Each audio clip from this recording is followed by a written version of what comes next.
Buenas tardes, jóvenes. Tardes, profe. Buenas tardes. Hola, Buenas tardes, profe. hola a todos y a todas. Saludos.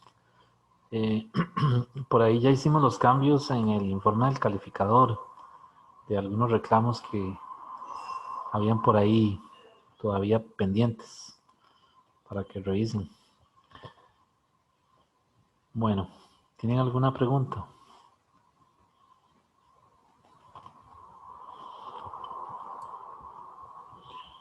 La prueba de esta semana, la prueba es el próximo domingo, ¿verdad? Que si no me equivoco es 4 de octubre. Y los temas que se evalúan son capítulo 18, que es el capítulo de temperatura, y el capítulo 19, que es la primera ley, ¿verdad? Y ya están por ahí en la plataforma las clases asincrónicas, ¿verdad? Sobre temperatura y la clase sobre primera ley de la termodinámica. En esas clases lo que hago son problemas, ¿verdad? Que es lo que tal vez no nos ha dado tiempo en la clase de teoría. Entonces, para la próxima semana tiene que aparecer la clase asincrónica de teoría cinética, ¿verdad? Que está pendiente todavía. Profe, Dígame. yo tenía una pequeña pregunta con los problemas en donde hay hielo y se le agrega algún otro, o sea, agua o algún metal o algo. Ajá. En el libro, ellos asumen que la temperatura final en algunos casos va a ser cero. Uh-huh. Y eso es porque ellos no le dicen a uno que expresamente se derritió todo el hielo, ¿cierto? O sea, si Eh, todavía queda hielo, uno asume que la temperatura final puede ser cero. Tiene que ser cero. sí, tiene que ser cero. De hecho, eso es un concepto sí, recuerde que en los cambios de fase la temperatura es constante. Entonces, Ajá. si tenemos una mezcla de agua con hielo, la temperatura de equilibrio es cero. Sí, o sea, y tienen que decirle a uno que se derritió todo el hielo para que pueda subir, ¿verdad? Ya estando líquido. Sí, pero no se lo van a decir porque Sí, la gracia es que usted encuentre o calcule la masa que se funde. ok, ok. Sí, porque si no, no tiene sentido, porque lo que le quedaría es agua líquida. Y entonces, si le Sí. queda agua líquida, la temperatura de equilibrio tiene que estar por encima de cero. Ujú. Entonces, no, es decir, no tiene mucha gracia. Más bien ahí el chiste del problema es ver, una vez que le dicen que es una mezcla de agua con hielo, ya le están diciendo que la temperatura de equilibrio es cero. Y con base en eso, entonces, ¿qué habría que calcular? La masa de hielo que se fundió. Sí, ¿Ok? sí, claro, claro. Ahora, si le dan la masa que se funde, ¿qué le están pidiendo? Perdón, ¿cómo es la cosa? Eh, sí, y si le dan la temperatura de equilibrio y no es cero, ya le están diciendo que todo el hielo se fundió. Sí, sí, sí, claro, Entonces hay que claro. calcularlo. Ok, ok. Muchas gracias. Con mucho gusto. Ok, bueno, buenas tardes a todos nuevamente, para los que se unieron ahora de último. Hoy tenemos que ver el capítulo 21, que es el capítulo sobre la segunda ley de la termodinámica. Antes voy a hacer un problema de teoría cinética como para retomar el tema, eh, recordarlo, ¿verdad? Y después paso al material de hoy. Como les decía, tiene que salir una clase de teoría cinética, ¿verdad? Una clase asincrónica donde se resuelven únicamente problemas de ese material. Pero esa clase la estoy preparando. Entonces voy a ver si la puedo eh, subir a la plataforma quizás el jueves, no sé, o el fin de semana. De todos modos, no es importante porque ese material no se va a evaluar en la prueba del domingo, ¿verdad? Ok, entonces, este es un problema de un examen viejo de teoría cinética. Dice que 2 moles de helio, se trata de helio, 2 moles de helio, cuya masa molar es 4 gramos por mol,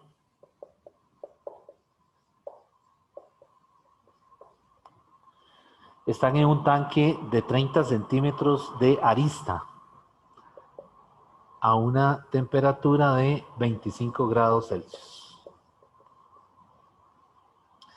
Y le dice que calcule lo siguiente. La parte A le dice que calcule La energía cinética traslacional total. La K traslacional total. La parte B le dice que calcule la energía cinética por molécula. Esa solo la llamamos la traslacional. La parte C le dice que la rapidez de la raíz cuadrática media, la RMS. Y también le dice que calcule la más probable, la MP. Y la parte D le dice que calcule la presión del gas. Halle la presión en el tanque. ¿Ok? Bueno, entonces este problema, recuerden los grados de libertad, ¿verdad? Lo que hablamos la semana pasada. Si son monoatómicos, ¿verdad? Entonces, pues tenemos 3 grados de libertad, únicamente asociados a traslación. Pero, por ejemplo, si es una molécula diatómica, habría que ver qué nos está pidiendo el problema, porque vean que tendríamos entonces también 2 grados de libertad debidos a rotación y 2 grados de libertad debidos a vibración. Entonces el problema tiene que especificarle la información, ¿verdad? Tendrían que decirle claramente qué hay que calcular, ¿verdad? Es decir, cuando hablamos de energía cinética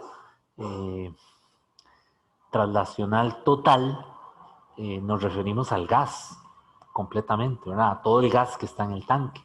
Y habría que ver si toma en cuenta solo traslación o traslación y rotación, o las 3 cosas, traslación, rotación y vibración. Bien, entonces en este caso solo es traslación, pero es la total. Entonces, para hacer la parte A, la K traslacional total es igual a 3 medios de nRT. Entonces ahí sustituyo 1.5 por 2 por la R, que es 8.314, por la temperatura, que me dicen que es 25. Entonces ahí hay que sumarle a 25, 273. Y ya ahí tendría la K traslacional total. A mí me da 7420. ¿Qué unidades? Joules. La parte B me dice que calcule ahora la energía cinética por molécula. Entonces ahí puedo utilizar el teorema de equipartición, ¿verdad? Un medio de m, velocidad promedio al cuadrado. Vean que el promedio cubre al cuadrado, ¿verdad? Ojo con eso, ¿verdad?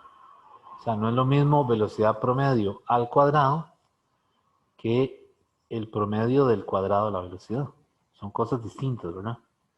Entonces, en el teorema de equipartición, el promedio cubre al cuadrado, ¿verdad?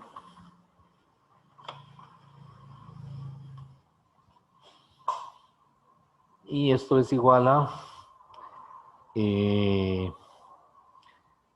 esto es igual a 3 medios de kBt. Y esto es la energía cinética que le están pidiendo, ¿verdad? La K traslacional de una molécula. Son 3 medios, que es 1.5, por 1.38, por 10 a la menos 23, que es la constante de Boltzmann, multiplicado por 25 más 273. Y ahí me da la K traslacional, que tiene que tener un valor muy bajo, ¿verdad? Son 6.26 por 10 a la menos 21 Joule.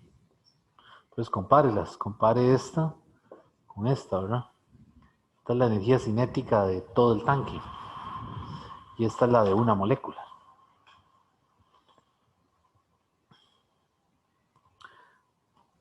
Bueno, entonces la parte C te pide la RMS. La RMS también sale del teorema de equipartición, ¿verdad? Entonces la RMS, y sale también de la distribución de Maxwell-Boltzmann, ¿verdad? Entonces la RMS es 3 kBt entre M0, o también se puede calcular como 3 RT entre la masa molar. Lo que tenga a mano, ¿verdad? Lo que tenga más rápido. Entonces aquí sería 3 por 8, 31,4 por 298, que son los 25 más 273, entre la masa molar, que son 4. Pero cuidado, eso hay que multiplicarlo por 10 a la menos 3, ¿verdad? Para que me queden kilogramos por mol. Y eso a mí me da 1360 metros sobre segundo. Y la velocidad más probable, la MP, recuerden que es derivar la distribución, ¿verdad? Igualar a 0. Y de ahí le va a salir esta formulita. 2kBT entre M0. O puede ser también 3RT, digo 2RT entre M. Entonces yo la hice por aquí. Y entonces por ahí lo que me queda es que arriba es 2 por 1,38 por 10 a la menos 23 por 2,98. Y abajo el M0. ¿Cómo calculo el M0? Coja la masa molar, 4 por 10 a la menos 3, y la divide entre el número de Avogadro, 6022 por 10 a la 23. Y me da la velocidad de 1112,73 metros sobre segundo. Que realmente eso es 1113, ¿verdad? Metros sobre segundo, pero vean que es menor que 1360, ¿verdad? Porque recuerden que en la distribución la velocidad que está aquí es la UE, la UMP, ¿verdad? Y la que está por aquí es la URMS. Entonces URMS tiene que ser mayor que la UE, más probable, ¿verdad? Ok, entonces esa es la parte C. Y para la parte D, que le pide la presión, hay varias formas de calcularla, ¿verdad? Pero un resultado aquí que podemos aplicar es este: P por V es igual a 2/3 de la energía cinética traslacional total. Ese resultado es para mí uno de los más importantes en teoría cinética, ¿verdad? Que el producto P por V es proporcional a la energía traslacional total. Y entonces lo que hago ahí es que despejo la presión. ¿De acuerdo?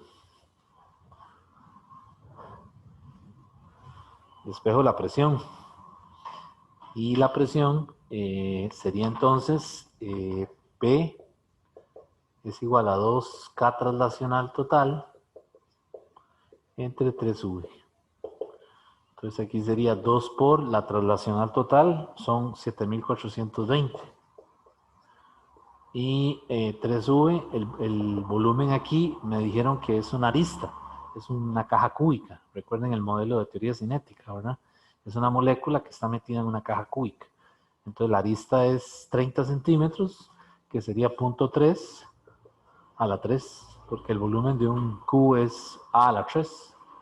Y haciendo esa operación me da que la presión es 1,832 por 10 a la 5 pascales.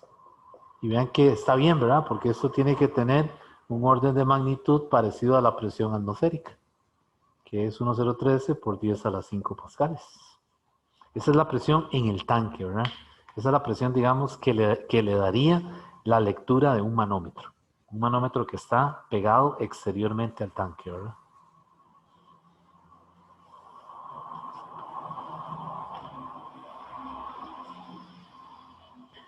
Bueno, ¿alguna pregunta?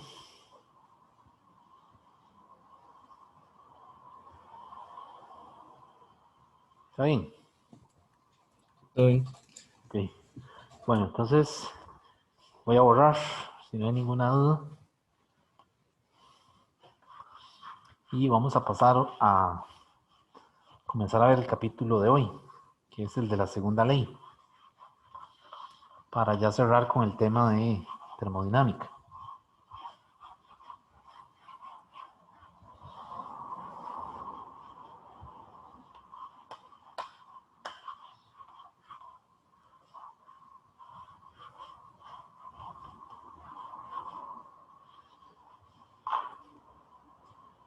Bueno, lo primero que vamos a ver aquí son las máquinas térmicas. Las máquinas o motores térmicos.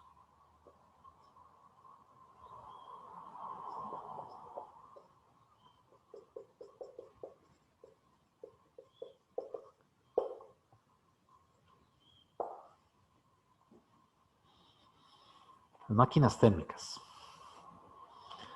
Bueno, una máquina térmica en termodinámica se modela utilizando un ciclo en un diagrama P1. ¿Ok? Y hay una sustancia de trabajo. En el caso de los ciclos, vamos a utilizar como sustancia de trabajo el gas ideal. Ahora, en una máquina real, ¿verdad? Un motor real, pues sabemos que la sustancia de trabajo es el combustible, llámese gasolina o llámese gas o llámese diésel, ¿verdad? Pero aquí, pues como estamos trabajando, como el modelo es el gas ideal, pues esa es la sustancia de trabajo ahora en un diagrama P1.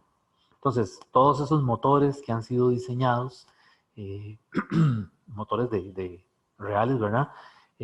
Primero han sido modelados o puestos a prueba en ciclos, ¿verdad? En ciclos termodinámicos, en diagramas P1. Bueno, entonces, el esquema de una máquina térmica es muy sencillo. Vamos a tener un depósito que está a una temperatura TH. Y voy a poner en esta ruedita adentro una M para referirme a qué es la máquina térmica que está operando entre dos depósitos. Y este depósito está a una temperatura TC. Entonces, de una vez voy a poner para comparar el refrigerador. Las máquinas térmicas y refrigeradores. O también les dicen frigoríficos, ¿verdad? Refrigeradores. Me faltó la S. Entonces voy a poner aquí el esquema para que lo comparemos. Este es el depósito a temperatura TH también. Y la ruedita que voy a poner aquí, le voy a poner una R para referirme a refrigerador. Y este es el depósito a temperatura TC. Ok, entonces en una máquina térmica lo que sucede es que para que la máquina opere en un ciclo, ¿verdad? Es decir, que lo haga con cierta regularidad muchas veces, lo que hace la máquina es que absorbe calor del depósito a temperatura TH. Esa H se refiere a, quedó la traducción del libro en inglés, ¿verdad? H es hot y C es cool, ¿verdad? Entonces, este es el depósito a mayor temperatura, ¿verdad? Entonces, la máquina absorbe calor de ese depósito y una parte de ese calor lo libera como trabajo. Es decir, hace un trabajo, la máquina hace un trabajo. Y ese trabajo es el trabajo neto. ¿Ok? Y la otra parte de ese calor absorbido, la máquina lo libera al exterior, es decir, a los alrededores de la máquina. Y es un QC. ¿Ok? Entonces, en valor absoluto, QH, perdón, es el trabajo neto o el trabajo que hace la máquina, valor absoluto, más el QC. Entonces, el trabajo de la máquina, aquí ahora es el QH, valor absoluto, menos QC. QH menos QC. ¿Ok? ¿Qué quiere decir esos valores absolutos? Bueno, que si esa cantidad a usted le dio negativo, tiene que ponerla positiva a la hora de hacer algún cálculo aquí con esto, ¿verdad? Y el más probable que sea negativo es el QC, puesto que es el calor cedido. ¿Ok? Entonces, este es el que hay que tener cuidado, de que si le da negativo, tiene que ponerlo positivo. Porque si usted dejó el menos, se le olvidó el menos, menos por menos va a ser más y ya le da otra cosa, totalmente distinta. ¿Ok? Bien, entonces vean que la máquina absorbe ese calor producto de la combustión del combustible, ¿verdad? Se enciende la chispa y se comienza a producir la combustión de la gasolina. Esa combustión genera energía química y esa energía química es el calor, el QH que absorbe la máquina. Y una parte se va al trabajo mecánico, el carro tiene que caminar, ¿verdad? La máquina tiene que funcionar y la otra parte sale al exterior, ¿verdad? Vemos que las componentes de esa máquina, los componentes de ese carro, sus partes se calientan, ¿verdad? Inevitablemente, no todo el calor que absorbe lo convierte íntegramente en trabajo, sino que una parte es trabajo, ¿verdad? Y la otra parte es calor que la máquina cede al exterior. Eso es una máquina térmica. Ahora, ¿cómo funciona un refrigerador? Un refrigerador funciona al revés. Un refrigerador necesita un motor externo que efectúe un trabajo. Este trabajo lo hace un motor eléctrico, que es ¿cómo se dice? El motor que tiene una refrigeradora, ¿verdad? Ustedes han visto la refrigeradora, el motor está abajo. Ok, entonces, ese trabajo que efectúa el refrigerador ahora se utiliza para extraer un calor QC y ceder un calor QH a un depósito más caliente. Es decir, en ambas situaciones, TH en la máquina es mayor que TC. Y aquí en el refrigerador, TH también es mayor que TC. Entonces, un refrigerador funciona así, ¿verdad? Usted lo prende, lo conecta y lo que hace es que saca el aire caliente de un depósito que está a menor temperatura, que es el interior del refrigerador. Y parte de ese calor lo libera a los alrededores de la refrigeradora, ¿verdad? No sé si han visto las refris por detrás, tienen una parrilla, ¿verdad? Entonces, esa parrilla es para redistribuir el calor, ¿verdad? Que hay gente que lo usa para secar ropa, pone ahí las medias y cuelga todo ahí para secar en tiempo de invierno, ¿verdad? Entonces, ese QH es el Q cedido al exterior del refrigerador. Bueno, entonces vean qué podemos decir aquí de los dos diagramas. Bueno, que el refrigerador es una máquina térmica que opera al revés, ¿verdad? Vean las flechas. Aquí sale, va hacia abajo, va hacia abajo. Aquí entra, va hacia arriba, va hacia arriba. Ahora, ¿cómo podemos caracterizar el funcionamiento de las máquinas térmicas y de los refrigeradores? Bueno, en el caso de la máquina se usa la eficiencia. Y la eficiencia es QH, es trabajo de la máquina, entre el QH, valor absoluto.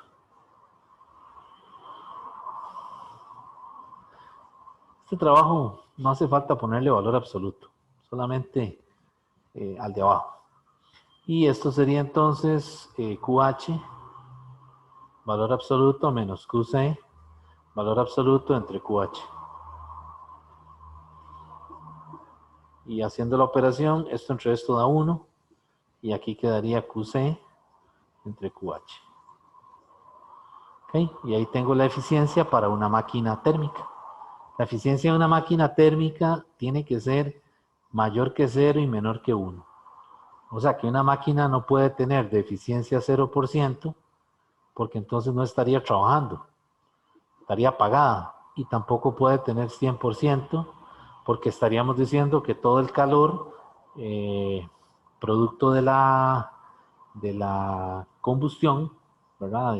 Del combustible, se convierte íntegramente en trabajo. Y eso no es cierto, ¿verdad?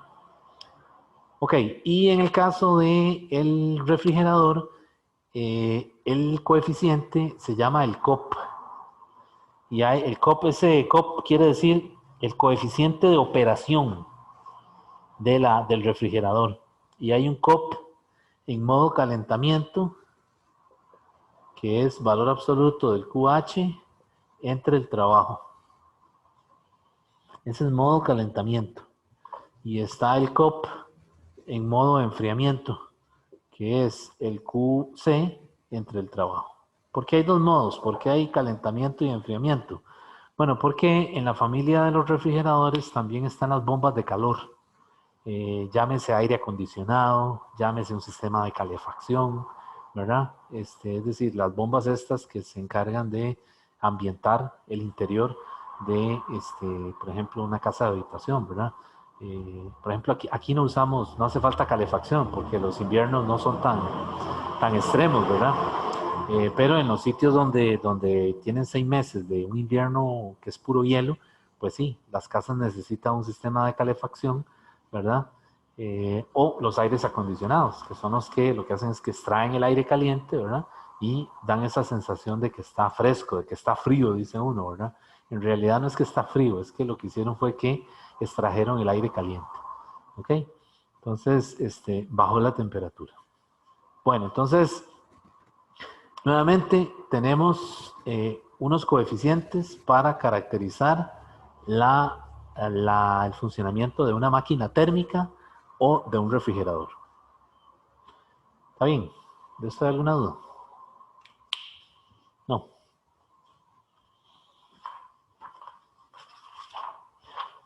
Ok. La otra cosa muy importante es que en la eficiencia de una máquina térmica, en esta fórmula que estoy poniendo aquí, vean que el trabajo de la máquina es el trabajo neto. Entonces el trabajo de la máquina también es cambio de K. Ok, y cambio de K, ¿qué era eso? ¿Cómo se llamaba eso? Cuando decíamos que el trabajo neto es igual a cambio de K, ¿qué era eso? ¿Quién me dice? ¿No era energía mecánica? Sí, pero tiene un nombre. ¿Teorema de qué? Ah, no sé, Teorema la del verdad. trabajo y la energía cinética. Un medio de m, velocidad final cuadrado, menos un medio de m, velocidad inicial cuadrado. Entonces aquí es posible que le ponga un problema de un carro que va a cierta velocidad, que tiene tanta masa, y entonces que le pida la eficiencia. ¿Ok? Entonces, de esta manera yo relaciono esto con la definición de eficiencia. Bueno, vamos a continuar. Voy a borrar aquí. No sé si tienen alguna duda de esto que hemos dicho. Bueno, ya yo haré después un problema de esto, ¿verdad? En la clase asincrónica, yo siempre trato de variarlos, hacer uno de eficiencia, hacer uno de ciclos, hacer uno de mezclas. Lo que pasa es que aquí hay mucha variedad de problemas, ¿verdad? Entonces, cuando se aplica trabajo, estamos hablando de una bomba térmica o de un refrigerador, nada más. Sí, cuando es una máquina térmica, la Sí, máquina una efectúa el trabajo Ajá, sobre el entorno. Pero cuando es el refrigerador, ¿qué pasa? Es el entorno, ¿verdad? El motor externo, que es el motor que tiene la nevera, quien realiza el trabajo sobre el sistema. Que en este caso el sistema es la máquina como un todo operante. ok, y en esos sistemas siempre van a estar nada más esos tres, ¿cómo se llama? Energías ahí, QC, QH y trabajo.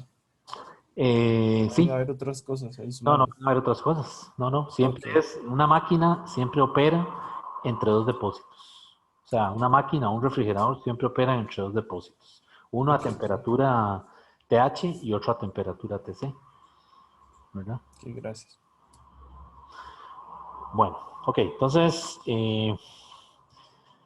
bueno, resulta que la segunda ley de la termodinámica tiene varias formas de enunciarse. Es decir, no es como la primera ley que tiene un único enunciado, sino que la segunda ley depende de lo que se esté estudiando. Entonces, por ejemplo, para esto de máquinas y refrigeradores hay unos enunciados. Eh, Uno se llama el enunciado C. Esa C es del apellido de la persona que lo propuso. El enunciado eh, de Clausius. Este está asociado con los refrigeradores. Y hay un enunciado de la segunda ley que se llama el enunciado KP. Esa KP viene del nombre de Kelvin Planck, que fueron los dos científicos que propusieron ese enunciado. Y este está asociado con las máquinas térmicas. ¿Ok? Entonces, no son los únicos, es decir, hay otra forma de enunciar la segunda ley de la termodinámica. Pero estos se refieren en particular a un refrigerador y a una máquina térmica. ¿Qué es lo que dice el enunciado de Clausius?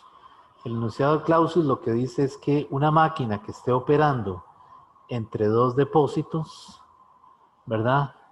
Es imposible si no se realiza trabajo, o sea, si no hay trabajo, que el calor pase espontáneamente, el QC pase al depósito a mayor temperatura, el QH, ¿verdad?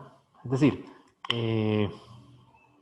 si usted no conecta la nevera, para decirlo en palabras más sencillas, pues es imposible que el interior del depósito se enfríe. ¿No? Parece un poco obvio, ¿verdad? Ahora, estos enunciados no es que fueron pensados para la nevera y para la máquina térmica, sino que son los ejemplos que se usan para justificar la imposibilidad de los enunciados.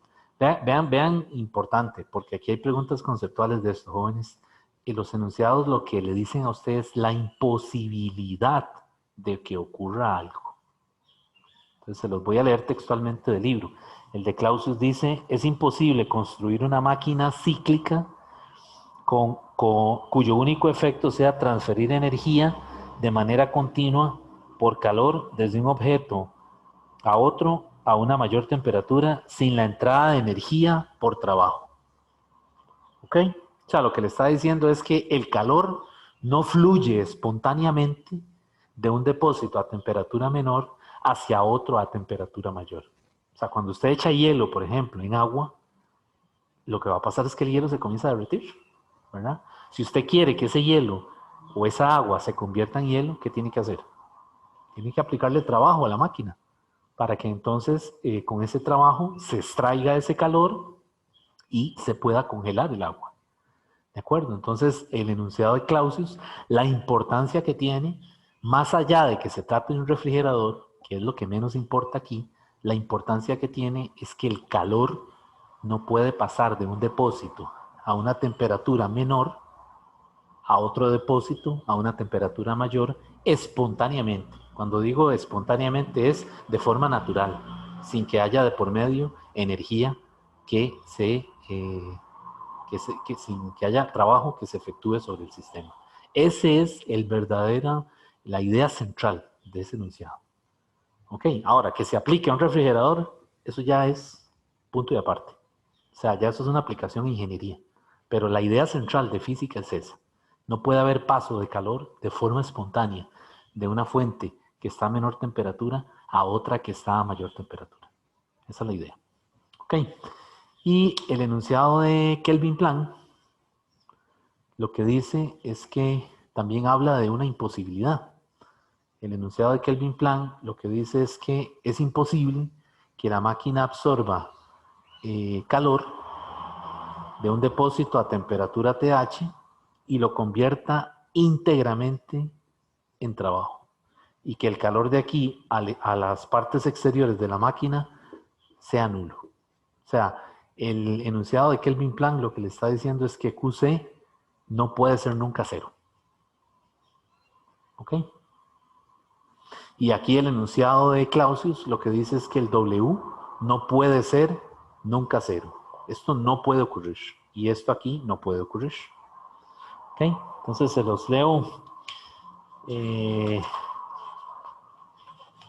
Se los cito textualmente. Dice, es imposible construir una máquina térmica que funcionando en un ciclo no produzca otro efecto que la entrada de energía por calor de un depósito y la realización de una cantidad igual de trabajo.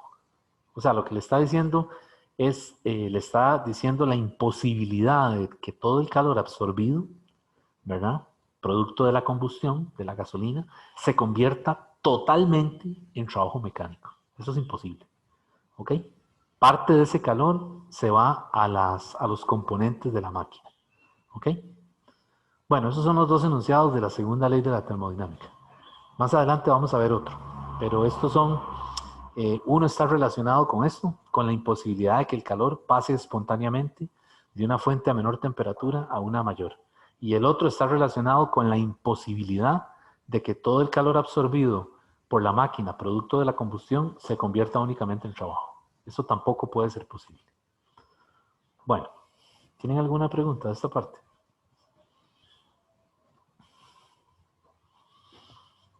Ok, bueno, entonces vamos a continuar. Voy a dejarlo ahí por si después surge alguna otra duda. Lo que les quería ahora contar es el asunto de los procesos en termodinámica. Hay una forma de caracterizar los procesos y es como procesos irreversibles y procesos reversibles. Irreversibles y procesos reversibles. Entonces los procesos irreversibles son procesos reales. Es decir, no son ficticios. ¿De acuerdo? Por ejemplo, los seres humanos nacen, crecen, se multiplican, etc. Eso es un proceso irreversible. Llegamos a viejitos y llegamos, pero no nos podemos devolver a niños. ¿De acuerdo? Eso es un proceso real. ¿Ok? Y los procesos reversibles son procesos ideales. Es decir, son ficticios. Y aquí, ¿qué más? Que estamos usando el gas ideal, ¿verdad? Que es un modelo hipotético. ¿Ok? Entonces, los procesos reversibles se pueden modelar a través de un ciclo. ¿Por qué? Porque el ciclo tiene esa particularidad. Usted puede hacer que una máquina térmica o un refrigerador opere en un ciclo indefinidamente. ¿Ok? Y entonces, ¿cómo hace eso? Bueno, invierte energía.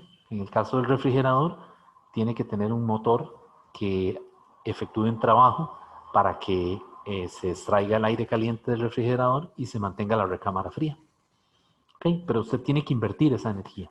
Es decir, es un proceso que no ocurre de forma espontánea. Entonces vean que los procesos reales también son espontáneos. Y los procesos reversibles no ocurren espontáneamente. Si no, usted se recuerda del enunciado de Clausius, ¿verdad? Es imposible que el calor pase, que vaya en esta dirección, si no hay un motor de por medio. ¿De acuerdo? Entonces, los procesos irreversibles son reales. No operan en un ciclo, porque ocurren y se acabó.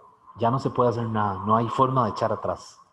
¿De acuerdo? Por ejemplo, usted tiene un vaso con agua y le echó hielo, ¿ok? Y lo dejó por ahí, un fresco, digamos, y le echó hielo y no se lo tomó. En el momento que había que tomárselo, ¿qué pasa? De que el hielo se termina fundiendo y queda una capa de agua ahí encima del fresco, ¿ok? Hay que volverlo a mezclar para podérselo tomar. Entonces, eso es un proceso irreversible, porque no hay forma de volver a hacer que el hielo se formen los cubitos y volver a sacar los cubitos del refresco. ¿De acuerdo? Entonces es un proceso irreversible. Ahora, algunos procesos irreversibles yo los puedo hacer reversibles. ¿Cómo? Invirtiendo energía. Entonces en este caso yo podría, si tengo agua, la pongo en un congelador o en la nevera y yo sé que tengo hielo, pero tengo que invertir energía para poder hacer eso. Entonces los procesos reales ocurren sin que haya que gastar un solo colón. O sea, los procesos irreversibles se dan de forma natural, espontánea. Es decir, no hay que invertir energía para que ocurran, ¿verdad? Todos los procesos biológicos son procesos irreversibles. No hay que invertir nada. Ellos ocurren porque ya operan. Es decir, hay todo un proceso aparte. Pero en los procesos reversibles, para poderlos hacer que sean reversibles, hay que invertir energía. Esa es la idea. Ok, bueno, entonces,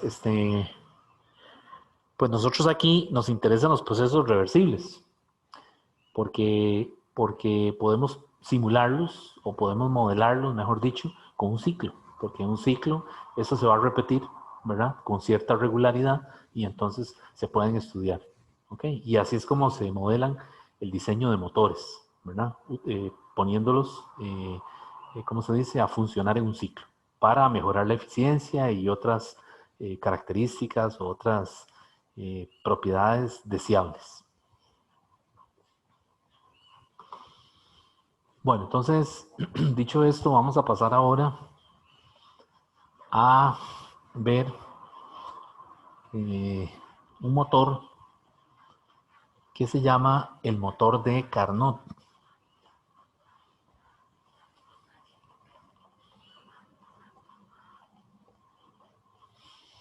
El motor de Carnot, o también le dicen la máquina de Carnot, opera en un diagrama PV. Esto que vamos a ver es la máquina de Carnot. Entonces, esa máquina de Carnot opera en un diagrama PV.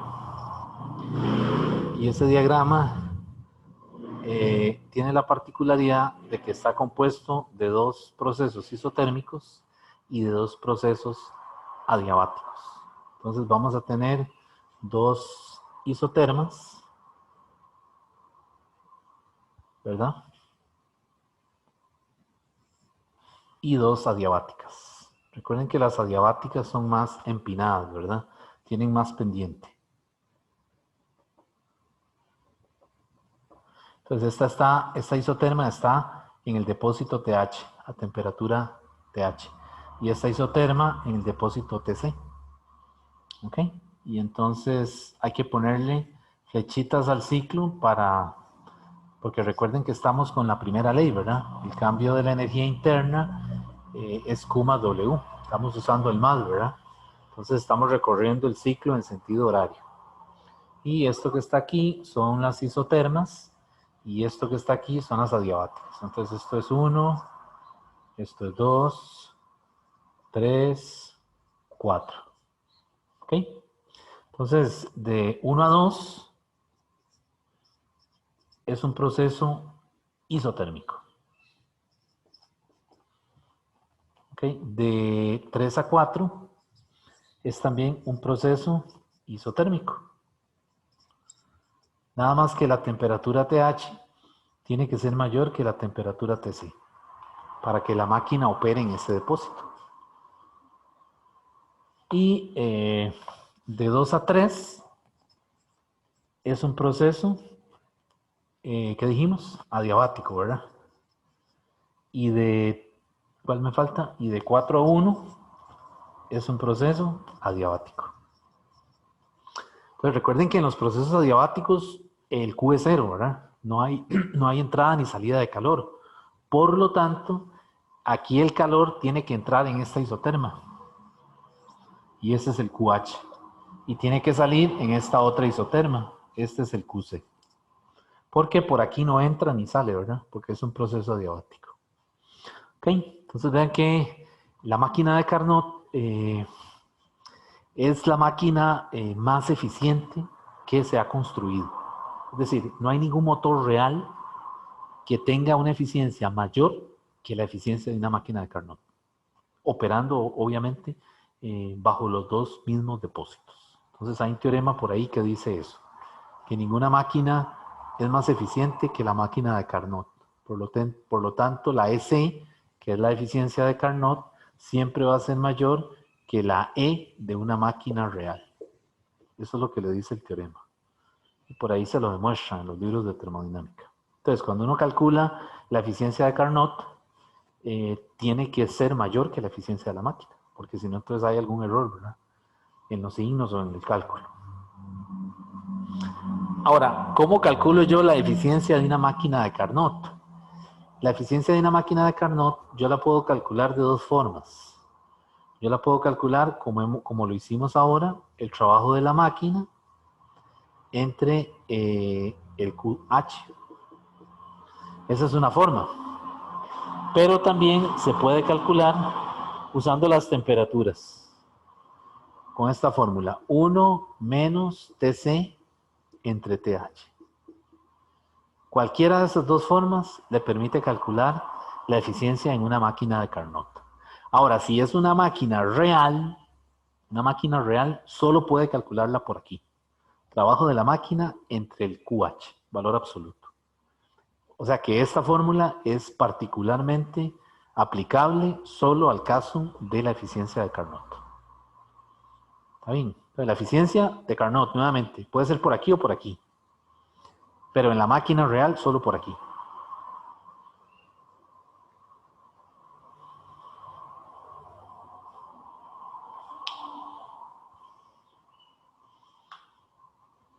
¿Ok?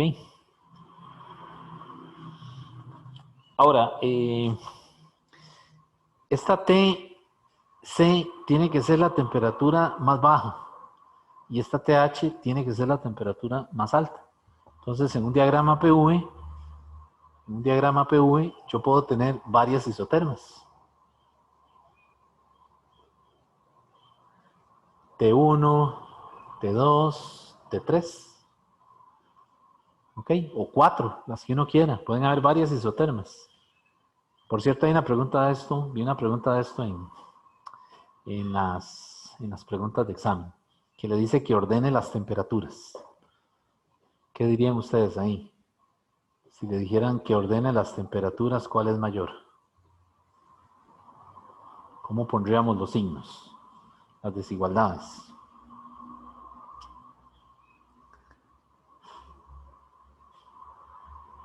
La isoterma que está más arriba en esa familia es la mayor. Entonces T1 es mayor que T2 y T2 es mayor que T3.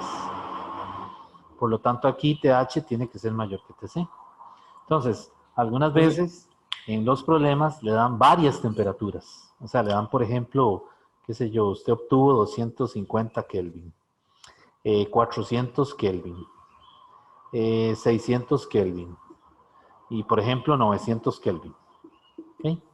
Entonces, ¿cómo hace uno para saber quién es TC y TH? De ahí uno escoge la más baja para TC y TH para la más alta. Y ya con esas calcula la eficiencia. Profe, y Dígame. eso uno lo sabe porque T es proporcional a P y a V. Bien. Si usted lo sabe, lo puede calcular porque tiene la ecuación de estado. Es decir, en estos problemas uno va a poder tener siempre, va a poder usar siempre NRT. Porque le van a dar datos, es decir, le van a dar, qué sé yo, la presión en 2, el volumen en 3, la temperatura en 3, por ejemplo, el volumen en 1. O sea, le van a dar, recuerden que cada punto de estos es una terna, ¿verdad? Cada punto de estos, por ejemplo, el 1 es P1, V1, T1. Y así para todos los otros tres, ¿verdad? P3, V3, T3. O sea, cada punto es una terna que tiene 3 variables macroscópicas: presión, volumen, temperatura.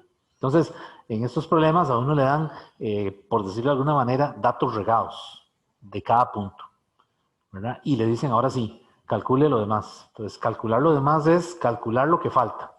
O sea, las variables, yo necesito conocer, por ejemplo, aquí necesito conocer cuántas. 3 por 4, 12. 12 variables macroscópicas. O sea, 3 presiones, 3 volúmenes, 3 temperaturas. En cada, ¿lo dije bien? No, en cada punto necesito 3 cosas, ¿verdad? Presión, volumen, temperatura. ¿Ok? Entonces serían 12 valores que hay que conocer. Entonces le dan algunos y le dice, ok, calcule los otros. Y entonces ahí es que yo digo que uno obtiene varias temperaturas, las 4 temperaturas, ¿verdad? Si fuera en otro caso, ¿verdad? Porque aquí son isotermas, entonces estas dos son iguales. Perdón, la temperatura en 4 es la misma que en 3, ¿verdad? Y la temperatura en 1 es la misma que en 2. ¿Por qué? Porque yo sé que son isotermas. Pero digamos, en las adiabáticas no. La temperatura en 3 no va a ser igual que la temperatura en 2. Y la temperatura en 4 no va a ser igual que la temperatura en 1. Entonces, va a tener unos datos y le van a pedir que calcule otros. Claro, claro. Gracias. Ok. Ya en la clase asincrónica voy a buscarme un ciclo así bonito que tenga todo, ¿verdad? Hay un montón, porque, es decir, este curso tiene una cantidad gigantesca, un banco de problemas, no de preguntas de estas que estamos usando ahora, sino de exámenes viejos, cuando es la forma presencial. Entonces hay bueno, es una cantidad enorme. El banco tiene cerca de 9.000 problemas, ¿verdad? Resueltos. Así que información práctica hay demasiada, ¿verdad? Bueno, entonces, ese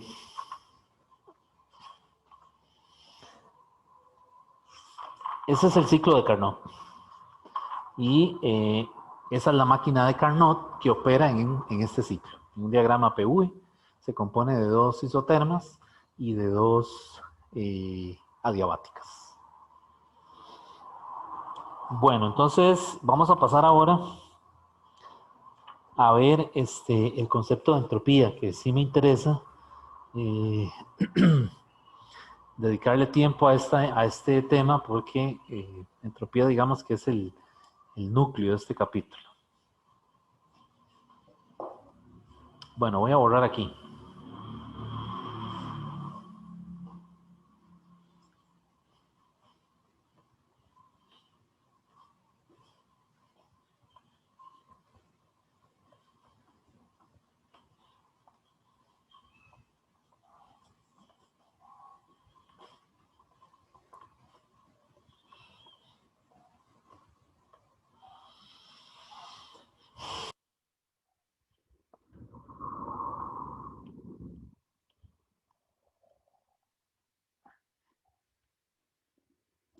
Bueno, vamos a ver ahora entropía.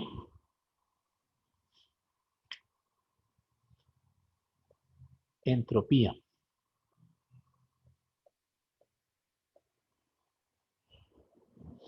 No sé si esto lo estudian en química también.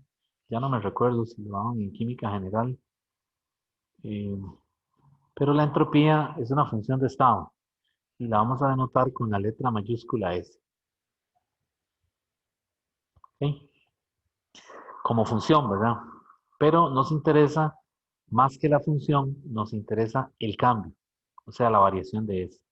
Eso es lo que nos va a interesar aquí, en este curso. Entonces, la variación de S está definida como S final menos S inicial. Entonces, en ese sentido, es igual que el cambio de la energía interna, ¿verdad? El cambio de la energía interna es energía interna en el estado final menos la energía interna en el estado inicial. Entonces, por eso decimos que ambas son funciones de estado, porque dependen del estado inicial y el final, y no del tipo de proceso para llegar de I a F. ¿Okay? Entonces, la entropía es una propiedad que está asociada con digamos, bueno, sobre los cambios. Los cambios de entropía están asociados con cómo un sistema se desordena o cómo se ordena. Entonces, en general, cuando un sistema se desordena, los cambios de entropía aumentan. Es decir, es una cantidad cada vez más positiva. ¿Ok? Entonces, eso es importante aquí. En un proceso irreversible, o sea, un proceso real, los cambios de entropía aumentan. Es decir, va aumentando el cambio de entropía porque el sistema se desordena. ¿Ok? Y en procesos en donde el sistema se ordena, el cambio de entropía tiende a disminuir. ¿Ok? Pero en esos procesos que se ordenan es porque se ha invertido energía.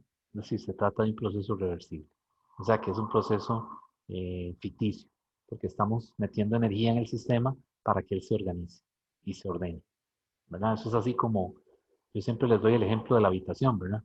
La habitación de uno fácilmente se desordena. Cuando uno ve es que todo está tirado por ahí, ¿verdad? Y uno no sabe en qué momento se desordenó, los zapatos ahí, qué sé yo, ¿verdad? Entonces, eso ocurrió, es un proceso irreversible, ¿verdad? Espontáneo. Pero si usted quiere ordenar la habitación, recoger la ropa, acomodar los zapatos, tender la cama, ese es un proceso reversible. Y entonces ahí hay que invertir energía, trabajo, para poder volver a poner eso en orden. Y entonces ahí el cambio de entropía disminuye. Pero cuando se desordena, el cambio de entropía aumenta, ¿verdad? De forma drástica, sin tener que invertir un solo colón. Entonces vean cómo funcionan los sistemas en física, ¿verdad? La entropía no solamente funciona para termodinámica, ¿verdad? Es una función que tiene aplicaciones en un montón de áreas, ¿verdad? Inclusive los economistas la usan, ¿verdad? Para hacer predicciones, porque es una función bastante, bueno, no tengo la palabra para decirlo, pero es decir, se usa en muchas áreas, que no necesariamente tiene que estar relacionado con física, con termodinámica, por ejemplo. Bueno, la entropía, el que la definió fue Clausius también, y él la define como un diferencial. El diferencial de S es igual al diferencial de Q, que es calor, entre T, que es temperatura. Esa es la definición de entropía. Entonces vea que las unidades de entropía o de cambio de entropía es calor entre temperatura. O sea que en el sistema internacional son joules sobre Kelvin. Esas son las unidades. Tanto para S o para delta S. Y nuevamente, aquí nos interesan los delta S, no tanto la función como tal.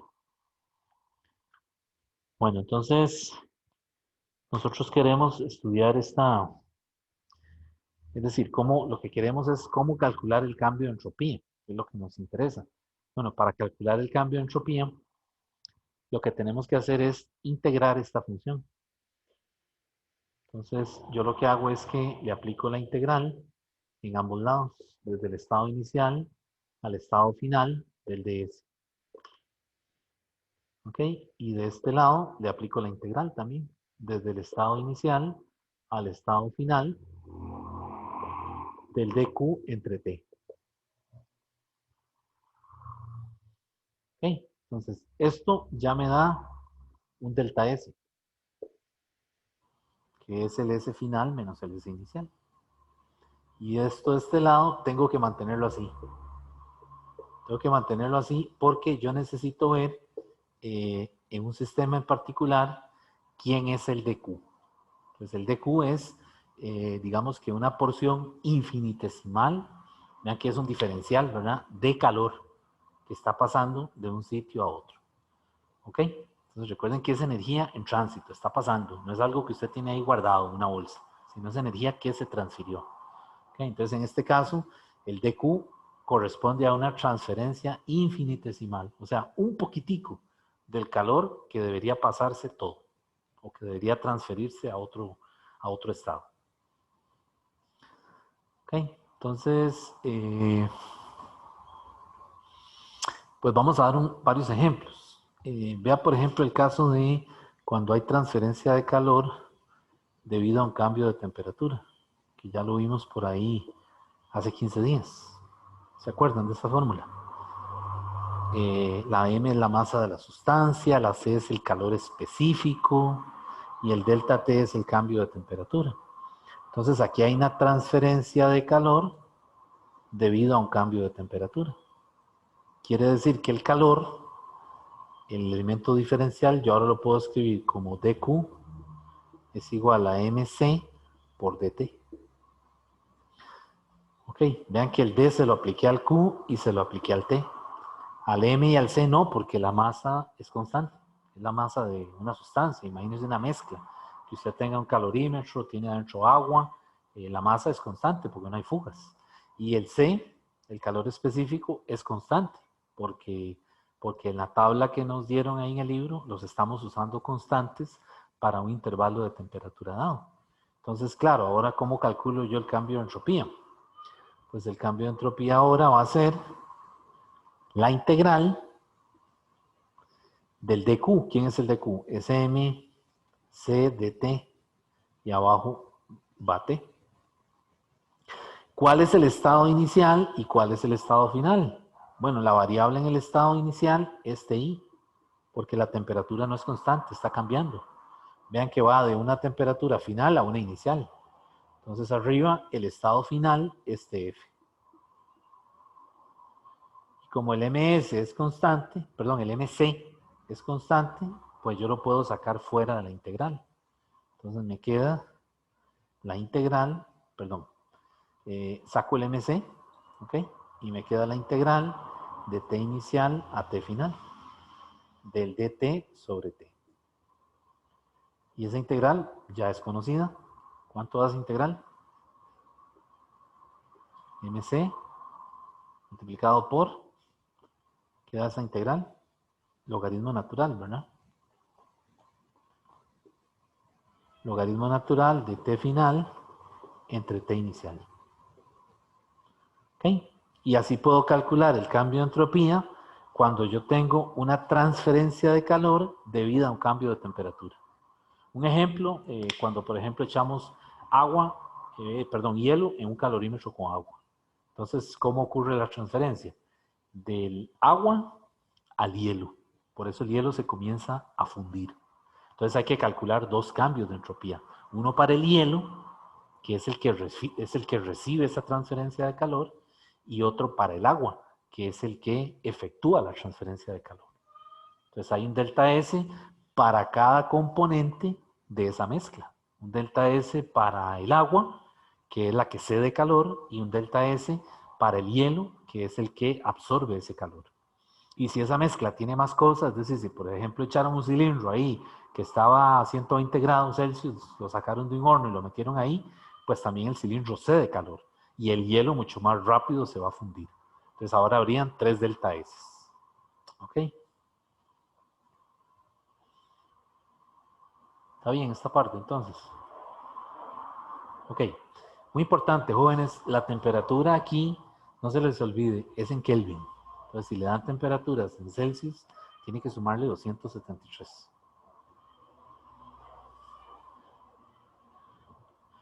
Bueno, vamos a ver otro caso. Vamos a ver ahora el caso de cuando hay cambios de fase.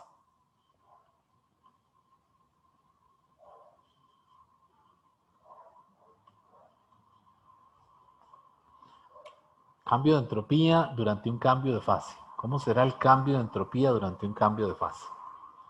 Por ejemplo, qué sé yo, en un cambio de fase, ¿qué habíamos dicho? ¿Cuál es la característica más importante de un cambio de fase?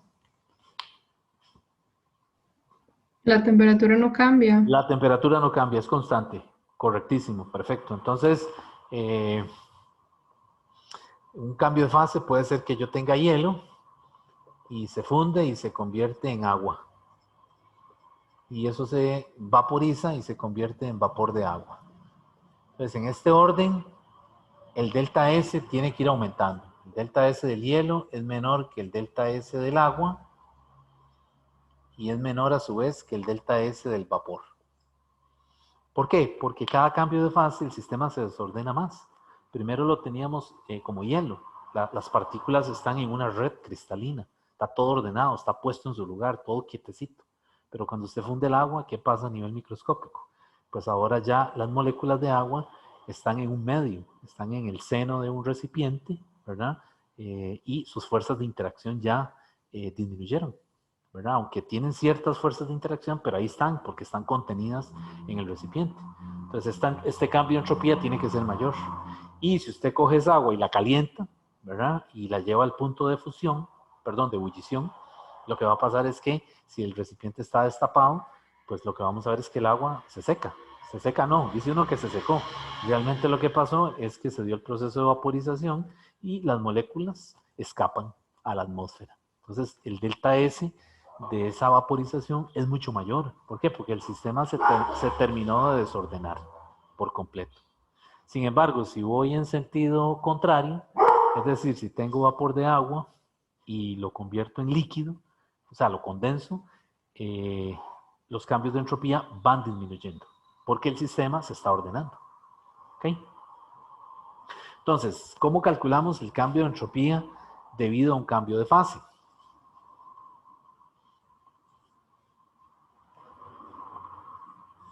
Vamos a usar igual la misma fórmula. El cambio de entropía es la integral del estado inicial al estado final del dq entre t. ¿Ok? Ahora, ¿cuál es el calor en un cambio de fase? ¿Cómo calculamos el calor en un cambio de fase? Es m por L, en donde la L puede ser la L de fusión o la L de vaporización. ¿Ok? Entonces, Vean que en el cambio de fase ya dijimos que la temperatura es constante. Ya por ahí Alejandra lo dijo. Ok, entonces, ¿qué va a pasar? Que cuando yo meta todo en esa integral, no hace falta ponerle límites, porque el dq es ml, va a ser el ml. Y el T sigue siendo el T en el cambio de fase. Puede ser el punto de fusión, si el hielo se funde a agua, o puede ser el punto de vaporización, si el agua se vaporiza. Entonces, aquí la integral no hace falta hacerla, porque la M es constante. El calor de fusión o de vaporización es un número. Y la T es constante porque es un cambio de fase. Entonces, simplemente el cambio de entropía va a ser más menos ml entre T, en donde esa L es la L de fusión si estoy en el T de fusión, ¿verdad? Que en este caso el agua es 0, 273. Y la L puede ser la L de vaporización con el T de vaporización, que es el punto de vaporización, que en este caso es 100 grados Celsius, que serían 373 Kelvin.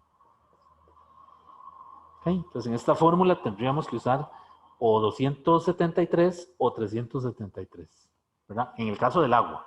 Pero si es otra sustancia, los puntos de fusión y de vaporización van a cambiar, pero están en la tabla que le dan ahí en el libro, donde se ven los calores latentes.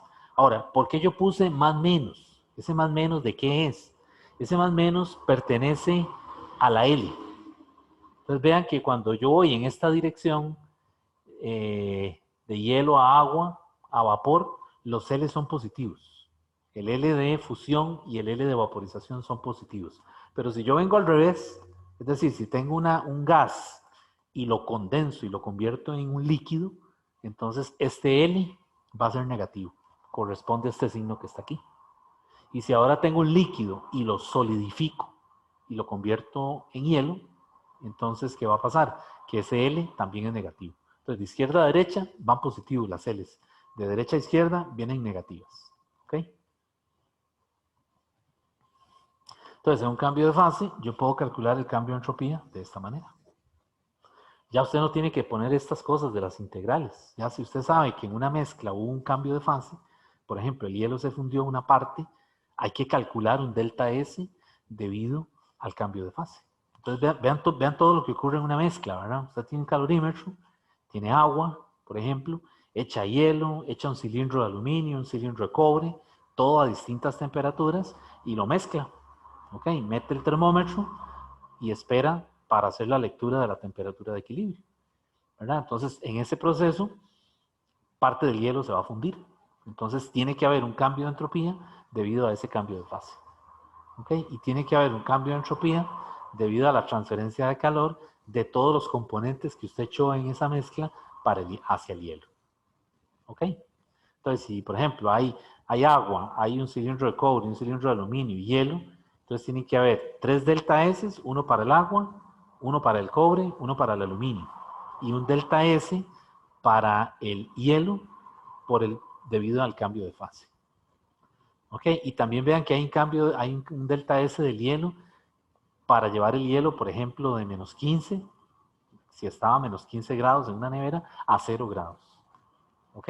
Entonces vean que hay 5 delta S, ¿verdad? Entonces, cuidado, en una mezcla tiene que asegurarse de no dejar calores botados, ¿verdad? Por eso es importante estar seguro de todos los calores, porque ya usted sabe que si hay 5 calores, tienen que haber 5 delta S. Si hay 3 calores, tienen que haber 3 delta S.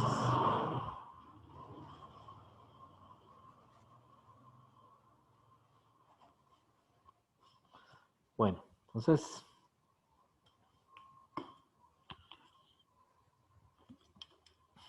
vamos a continuar.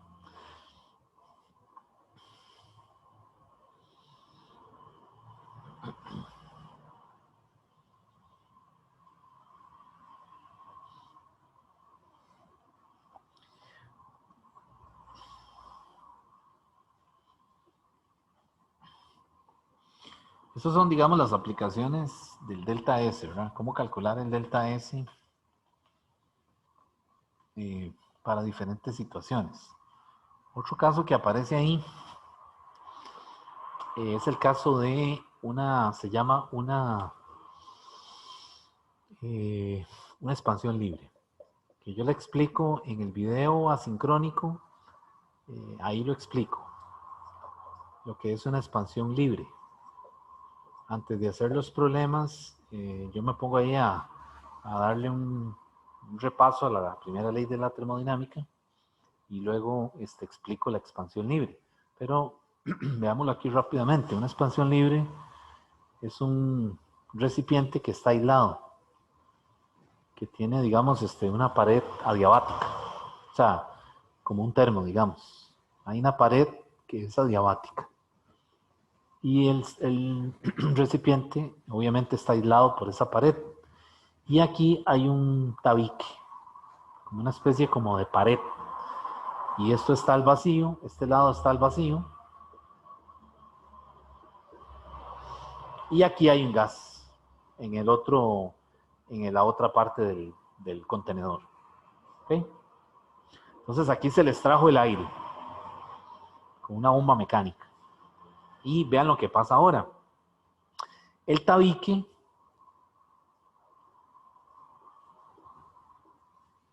es retirado. O sea, yo lo quito, ¿verdad? Y lo que va a pasar es que las moléculas que están de este lado pasan a ocupar el volumen que está al vacío. Pero no hay ningún agente externo que las obligue a pasar. Ok, no es el caso del cilindro que tiene un émbolo aquí, ¿verdad? Y aquí está el gas, ¿verdad? Entonces, cuando usted aplica una fuerza, comprime el gas. Y si calienta el gas, las moléculas se dilatan, el gas se dilata y sube el cilindro. Pero en este caso hay un agente externo que está actuando sobre las moléculas cuando lo comprime. Aquí no. Aquí vean que las moléculas pasan libremente a ocupar la otra parte del contenedor que está al vacío. Entonces, ¿qué pasa con la primera ley? En una expansión libre, que es Q más W. ¿Qué dirían ustedes del calor? ¿Cuánto vale el calor? Está aislado. No hay transferencia de calor ni desde el sistema hacia afuera ni al contrario. Entonces, ¿qué diríamos del calor? ¿Que vale cuánto? Cero. ¿Y qué pasa con el trabajo? Las moléculas pasan solas a ocupar el otro extremo, el otro volumen, ¿verdad? Sin que haya un émbolo de por medio. Quiere decir que el trabajo también es cero. Entonces, en una expansión libre, el cambio de la energía interna siempre es cero. ¿Ok? Pero la entropía no. El cambio de entropía no. Ahí le dan la fórmula y el cambio de entropía es esta fórmula. NR logaritmo natural de volumen final entre volumen inicial. Esa es la fórmula para calcular el cambio de entropía en una expansión libre. El N es el número de moles, la R es la constante universal, ¿verdad? 8.314, y los volúmenes son los volúmenes, digamos, del contenedor inicial y final, ¿verdad? Por ejemplo, si esto es V y esto es V, si tienen el mismo volumen, ¿verdad? Tanto el que ocupa las moléculas como el que está al vacío, pues entonces aquí el volumen final, ¿qué sería? 2V. Y el volumen inicial, ¿qué sería? V. Entonces el cambio de entropía es NR, logaritmo natural de 2V entre V. Y vean que aquí se cancelan los dos y me queda que el cambio de entropía está multiplicado, el NR está multiplicado por el logaritmo natural de 2. Lo que necesitaríamos sería el número de moles que hay en este recipiente de este lado para entonces calcular el cambio de entropía en una expansión libre. ¿Dudas?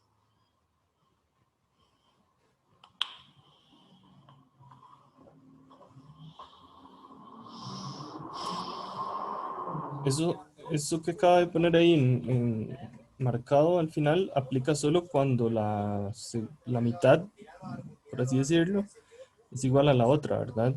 Sí, sí, de En todo. cualquier otro caso diferente, uno tiene que calcular los volúmenes. Exacto. Si en cualquier otro caso distinto, si por ejemplo de este lado fuera 2V, pues entonces arriba serían 3V Sí, ok, y ok. abajo sería V. Ok, Ok, gracias. ok, con gusto. Bueno, entonces, este es otro caso. El libro se los pone como casos, jóvenes, así que es bueno que ustedes los vayan como haciéndose como una lista ahí, ¿verdad? Para que los tengan a mano, cada caso de cambio de entropía. Eh, Vamos ahora a un proceso adiabático. ¿Qué pasa en un proceso adiabático?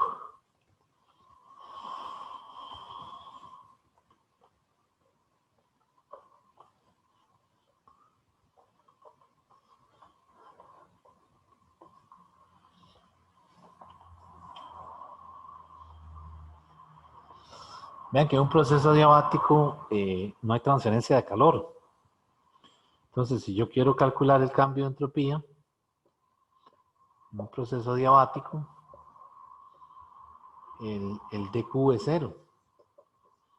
Por lo tanto, de la fórmula de delta S, que es la integral del estado inicial al estado final de dQ, ¿qué va a pasar aquí? Si es adiabático, no hay transferencia de calor, por lo tanto, el cambio de entropía en un proceso adiabático es cero. ¿Okay? Entonces, en los dos procesos adiabáticos del ciclo de Carnot, en ambos, el cambio de entropía es cero. Y esto me lleva entonces al proceso cíclico. ¿Qué pasa en el proceso cíclico? En un proceso cíclico, el cambio de la entropía es la sumatoria de todos los cambios de entropía de cada proceso. Así, en cada proceso. Los delta SI. Y eso tiene que ser igual a cero. Si no da cero, algo hicimos mal, ¿verdad? Es decir, estamos metiendo algún signo mal o calculando algo mal. Entonces, si yo tengo, por ejemplo, un diagrama PV y tengo, qué sé yo, un proceso isocórico, un proceso isotérmico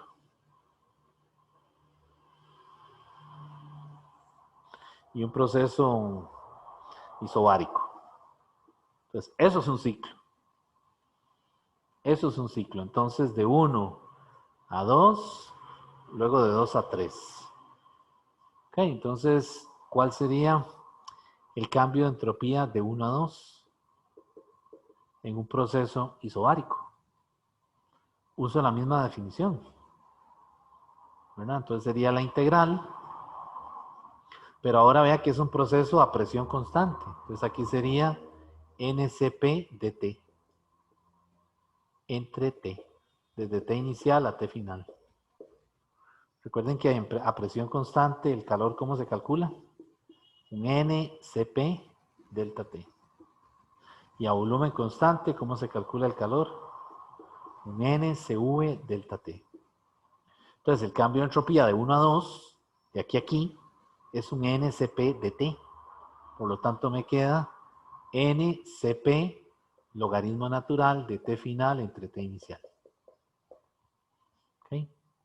No lo confunda con las mezclas, ¿verdad?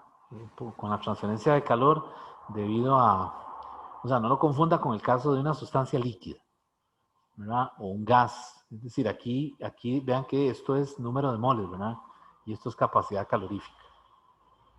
Y si fuera de 2 a 3, es un proceso a volumen constante. Entonces vuelve a ser lo mismo. Es la integral del estado inicial al estado final de NCV de T entre T. Y esto va a ser NCV logaritmo natural de TF entre TI. ¿Okay? Y me falta de 3 a 1. ¿Qué pasa de 3 a 1? Es un proceso isotérmico. ¿Cómo calcularía yo el cambio de entropía? Pues recuerden que en un proceso isotérmico, ¿qué pasa? El cambio de la energía interna es cero. Por lo tanto, el Q es igual a ¿quién? a menos W.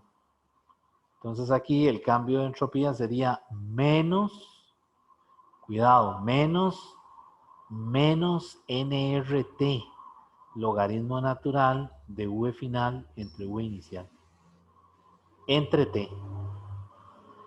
Y esas T se cancelan.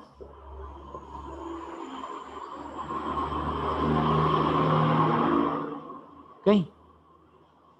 Y me queda entonces delta S, 3,1 es igual a NR, logaritmo natural de volumen final entre volumen inicial.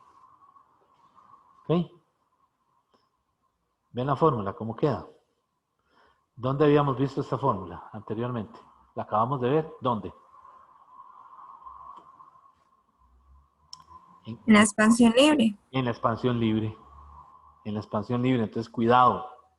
Esto también se parece, o sea, es la misma fórmula para el caso de un proceso isotérmico. Calcular el cambio de entropía en un proceso isotérmico, la fórmula es la misma que calcularla en una expansión libre. ¿De acuerdo? Pero, cuidado, son dos cosas distintas. Físicamente son cosas distintas. Un proceso isotérmico ocurre a temperatura constante. ¿Okay? Y la expansión libre tiene otras características.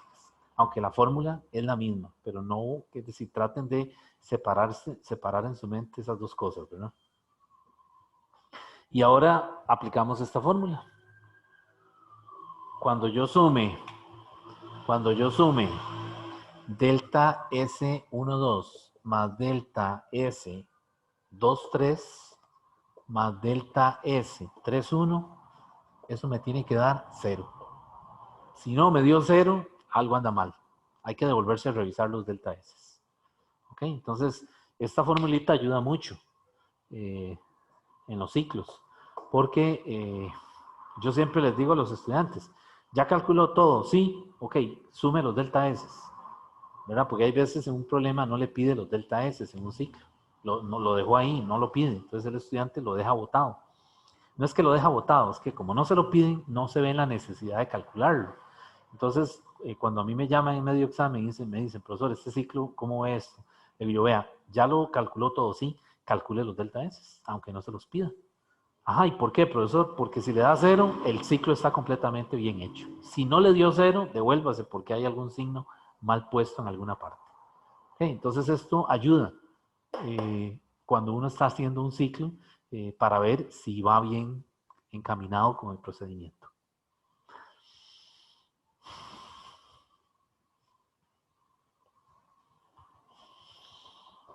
Ok, entonces,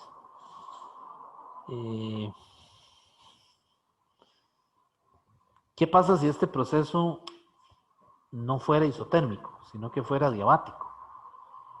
¿Qué pasaría? Que entonces el delta S de 3 a 1, ¿cuánto daría? Sería, al ser un proceso diabático, el delta 3,1 debería dar ¿cuánto? 0. Si esta curva no fuera isotérmica, sino que fuera diabática. Por lo tanto, aquí, si esto es 0, quiere decir que si este es 12.1, este tiene que ser menos 12.1 para que cierre y dé 0, ¿verdad?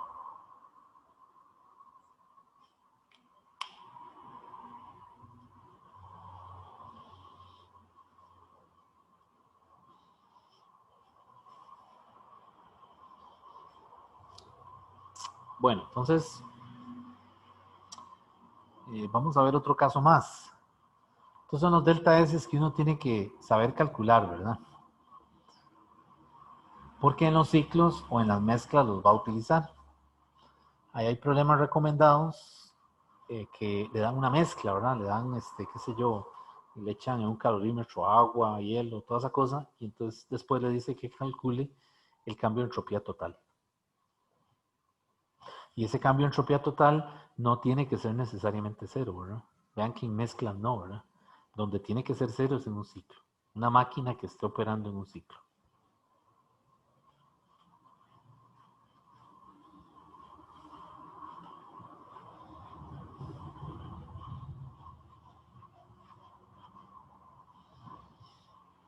Ok, el otro caso que le hablan ahí es el caso de un cambio de entropía en conducción térmica. cuando ocurre la conducción térmica.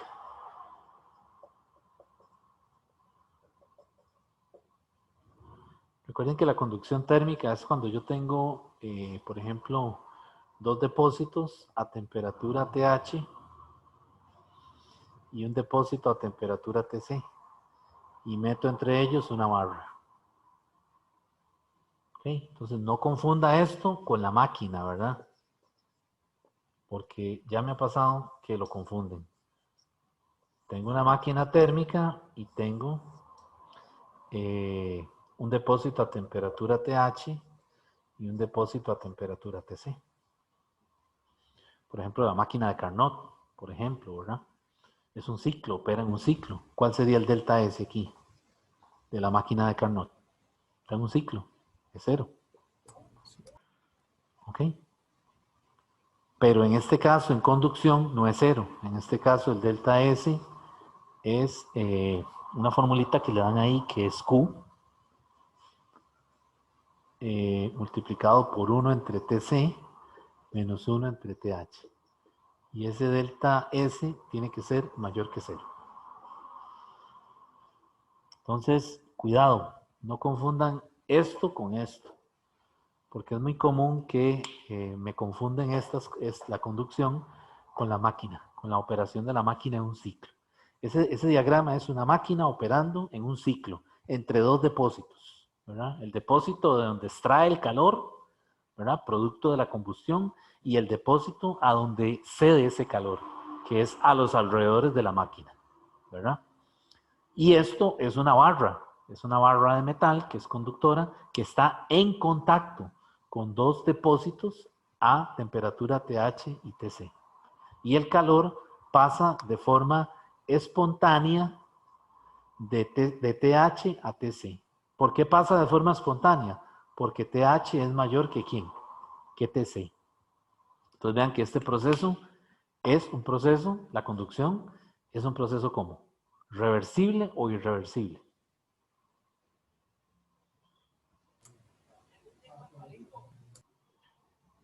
Irreversible, ¿no? Irreversible, irreversible.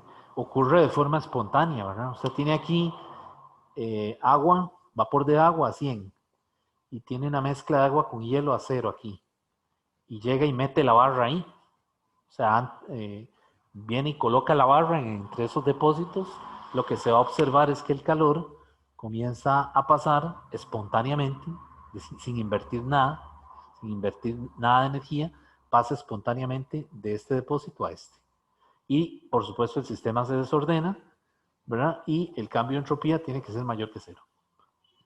¿Okay? En el caso de una máquina operando en un ciclo, el delta S ya es 0, por la definición de lo que vimos del delta S en un ciclo.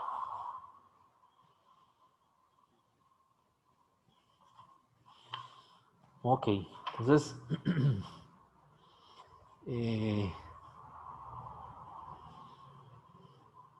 por ahí vi una pregunta de que le dicen que es durante un proceso de conducción, haga una gráfica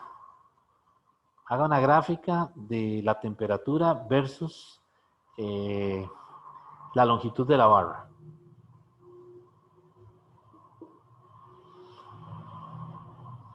¿Qué podríamos decir? Bueno, le dan varias gráficas. ¿Qué pensarían ustedes? ¿Qué forma tiene esta gráfica? Le dicen la pregunta decía así, partiendo de la conducción, del modelo de conducción, una gráfica apropiada que represente la temperatura versus la distancia X que se propaga el calor a lo largo de la barra, tiene esta forma. Y entonces le daban algo así. Le daban una así, le daban otra que era así, le daban otra que es así, y le dan otra que es una línea horizontal. ¿Cuál creen ustedes que es la opción? Profe, esa T es la temperatura que pasa de uno a otro. Esa T es la temperatura, como se comporta la temperatura a lo largo de la barra. A lo largo de la barra. Ajá. Okay. O sea, la barra tiene una longitud L, pero en este punto hay una temperatura. Y conforme el calor pasa, el flujo de calor se mueve, en este otro punto hay otra temperatura. Y hay una distancia x1, aquí hay una distancia x2, hasta que llega aquí, en donde x es igual a L. Y ya la temperatura aquí es igual a Tc. Entonces, ¿qué dirían ustedes? Yo diría que la segunda, profe, de izquierda a derecha. En La segunda, Sí, esta, pero es una curva. No puede ser esa. Porque recuerden que la temperatura que dijimos, las escalas tienen que ser ¿cómo? Lineales. ¿Y qué se observa aquí? Que la temperatura va disminuyendo en la dirección en la que se propaga el flujo de calor. Y si es una escala lineal, ¿cuál es la más apropiada? Esta. Profe, y ese modelo no toma en cuenta entonces la temperatura, o sea, el cambio en la conductividad por la temperatura. El cambio en la conductividad por O la sea, me temperatura. imagino que un material va a comportarse diferente en cuanto a la capacidad de conducir a diferentes temperaturas. Sí, pero es que en este caso, si usted me habla de No es, la conductividad es constante. sí, no es algo que se tome Mientras en que usted no cuenta. cambie el material. O sea, usted va a tener aquí una barra de aluminio y los depósitos, las temperaturas pueden variar, pero sigue siendo aluminio. Entonces, esa barra se comporta, pues, con respecto a que es aluminio. Pero si usted quita la barra de aluminio y pone una de hierro, pues entonces ahora la conductividad necesita la conductividad del hierro. Pero esa conductividad es constante, ¿verdad? Ya el libro lo dice, las conductividades son constantes. Ok, En, ok. en realidad no lo son función de la temperatura, ¿verdad? Pero digamos que aquí estamos suponiendo que las usamos constantes. Entonces vean que estas preguntillas son preguntillas tipo las que salen en la plataforma, ¿verdad? Le dan 4 gráficas y le dicen, bueno, ¿cuál corresponde a tal fenómeno? Entonces ahí es donde uno tiene que entender bien, digamos, la parte conceptual de las de las de la teoría, ¿verdad?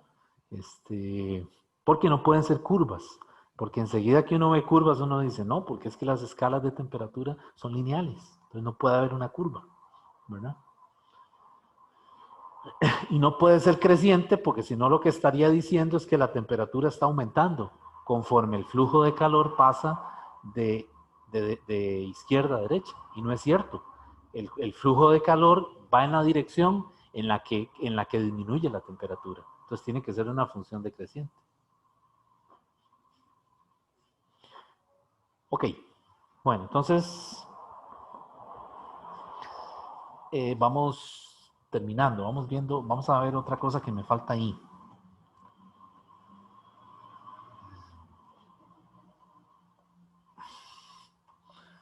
Que es el enunciado, otro enunciado de la segunda ley. Pero ahora este enunciado que vamos a poner, este enunciado es con respecto al cambio de entropía. Vean que tenemos dos enunciados, uno con respecto al enunciado de Clausius, ¿verdad? El postulado de Clausius y el postulado de Kelvin-Plan. Este que vamos a ver ahora es con respecto al delta S. Entonces, un sistema en termodinámica, un sistema yo lo delimito por una frontera. Esa frontera puede ser real o puede ser imaginaria. Imagínense, por ejemplo, el caso del cilindro, ¿verdad? Con el émbolo y que usted tiene un gas ahí, ¿verdad? En este caso la frontera es real porque el gas está contenido en un cilindro sellado, ¿verdad? Pero podría ser una frontera imaginaria. La cosa es que todo lo que está fuera de la frontera, o sea, todo lo que rodea el sistema, se llama el entorno. O le dicen también los alrededores. O sea, todo lo que rodea el sistema. Hay veces también le dicen el ambiente. Para referirse a todo lo que está por fuera del sistema. La cosa es que si yo sumo el sistema, más el entorno, o más los alrededores, como lo quieran ver, o el sistema más el ambiente, eso me da el total. Y el total se llama el universo. ¿Ok? Y aquí universo no se refiere a nada que ver con el universo. O sea, no tiene nada que ver con astronomía, ¿verdad? Sino que se refiere a cómo está organizado un sistema de termodinámica, ¿verdad? El sistema en el interior, por decirlo de alguna manera, la frontera que lo delimita y todo lo que lo rodea, que son los alrededores. Y todo eso junto es el universo. ¿Ok? Entonces, el postulado que que vamos a leer ahora, dice que la entropía del universo aumenta en todos los procesos reales. La entropía del universo, de este universo, ¿verdad? Vean que es como un minúscula del universo. Bueno, ahí la pusieron con un mayúscula, corrección. La ponen con un mayúscula. El universo aumenta en todos los procesos reales. En todos los procesos reales. ¿Y cuáles eran los procesos reales? ¿Cuáles eran los procesos reales? Todos aquellos que son irreversibles. Entonces vean este enunciado. Este es el enunciado, digamos, desde el punto de vista de lo que ocurre con el cambio de entropía. Y lo que le dice es que en procesos irreversibles, o sea, en procesos reales, que son la mayoría, ¿verdad? Que ocurren de forma espontánea, el cambio de la entropía siempre aumenta. Entonces, ¿qué nos está diciendo este enunciado? Que vamos camino al ¿cómo se dice? Al desorden, inevitablemente, ¿verdad? Eso es lo que está diciendo el sistema. Y eso es lo que se verifica, ¿verdad? En la naturaleza. Los sistemas se desordenan de gratis. Y si uno no mete la mano para ordenar aquello, se convierte en un caos, que luego va a ser imposible tratar de revertirlo. ¿Ok? Entonces, vean la fuerza de este enunciado, ¿verdad? Lo que le está diciendo es que en un proceso irreversible, el cambio de entropía siempre es mayor que cero. Eso es lo que le está diciendo. O sea, que siempre va a aumentar. No hay forma de que disminuya. Siempre aumenta. Y bueno, como ya ustedes saben, todos los procesos en la naturaleza, sobre todo los procesos biológicos, aumenta. El cambio de entropía aumenta, porque el proceso es irreversible. Los tejidos biológicos se degeneran, ¿verdad? Van perdiendo un montón de propiedades, ¿verdad? A nivel bioquímico, elástico, ¿verdad? Y eso no hay forma de revertirlo, ¿verdad? Entonces, y en sistemas físicos también, ¿verdad? Está relacionado con esto, ¿verdad? Si tengo hielo, se funde, se convierte en agua, ya está más desordenado, se convierte en vapor de agua, mucho más desordenado. En cada cambio de fase, el delta S va aumentando. ¿Ok? Entonces, si usted tiene ese gas ahora y quiere condensarlo, es decir, quiere volverlo a hacer líquido para ordenarlo, tiene que invertir energía, ¿verdad? De afuera, ¿verdad? Y cuando invierte energía, ya lo convierte en un proceso reversible. Y si es reversible, ya no es un proceso espontáneo. Entonces, vean todas ¿cómo se llama? Las implicaciones que tiene esto, ¿verdad?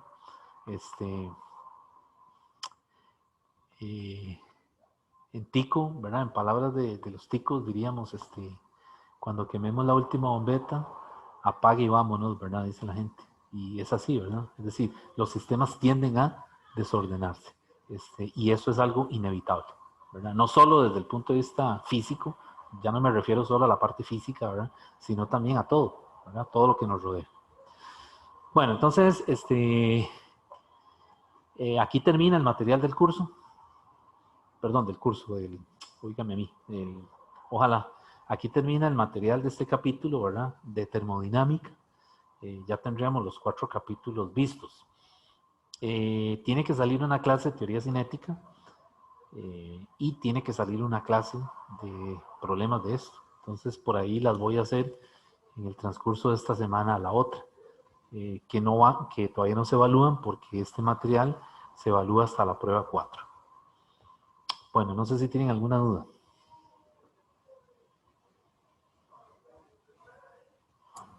Con esto todo bien. Está bien. Bueno, ahí profe. hicimos unas correcciones que faltaban de de estudiantes que me hicieron algunos reclamos, ¿verdad? Entonces, por ahí las hice ayer en la noche para que revisen, ¿verdad? Todo lo que ustedes me dijeron, o sea, preguntas mal planteadas, qué sé yo, eh, o que no eran totalmente consistentes, pues yo les di el punto, ¿verdad? Lo cambié en el informe del calificador.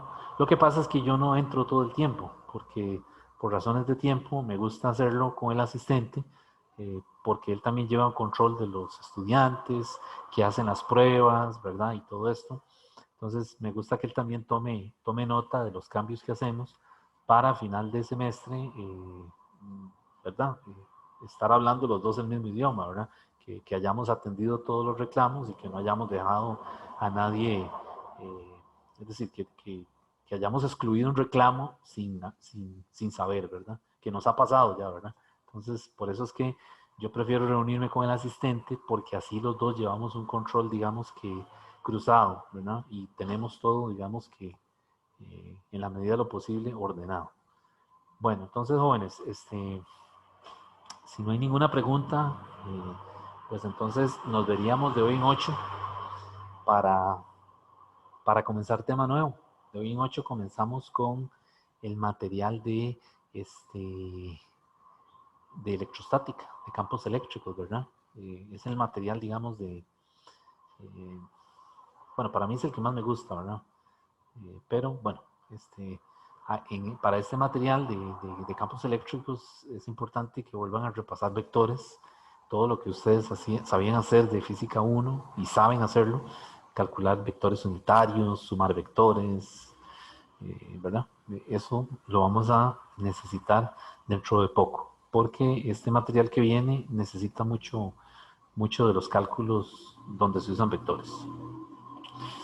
Bueno, entonces quedaríamos aquí y nos vemos ahí el miércoles para los que puedan conectarse a la hora de consulta, que es igual de 8 a 10. Ya por ahí también les mandé la invitación.